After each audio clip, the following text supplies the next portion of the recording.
তিৱা ভাষা প্ৰচাৰ আৰু সংৰক্ষণ সন্দৰ্ভত মুখ্যমন্ত্ৰীৰ মন্তব্য।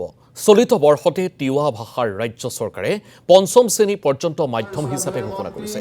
ৰাষ্ট্ৰীয় শিক্ষা নীতি অনুসৰি যদিহে তিৱা ভাষা সাহিত্যক নৱপ্ৰজন্মৰ মাজত প্ৰচাৰ কৰিব পৰা যায়, তেন্তে ভাষাটোৰ সংৰক্ষণৰ ক্ষেত্ৰতো এক গুৰুত্বপূৰ্ণ ভূমিকা গ্ৰহণ কৰা হ'ব।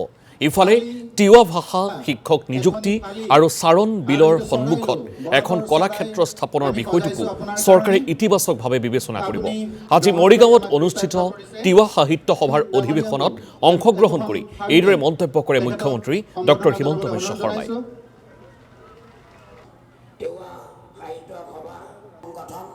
এই বছৰ তিৱা ভাষাক ৰাজ্য চৰকাৰে পঞ্চমমান শ্ৰেণী পৰ্যন্ত মাধ্যম হিচাপে ঘোষণা কৰিছে।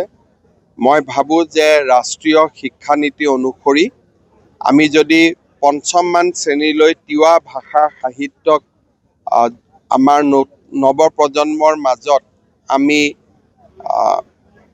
প্ৰচাৰ কৰিব পাৰোঁ, ই তিৱা ভাষাক সংৰক্ষণ আৰু প্ৰচাৰত যথেষ্ট গুৰুত্বপূৰ্ণ ভূমিকা পালন কৰিব। তেখেতসকলে আৰু দুটা মোক প্ৰস্তাৱ দিছিলে, তিৱা ভাষা শিক্ষকৰ নিযুক্তি আৰু চাৰণ বিলৰ সন্মুখত এখন কলাক্ষেত্ৰ। দুইটা ক্ষেত্ৰতে আমাৰ চৰকাৰে ইতিবাচকভাৱে বিবেচনা কৰিব। এই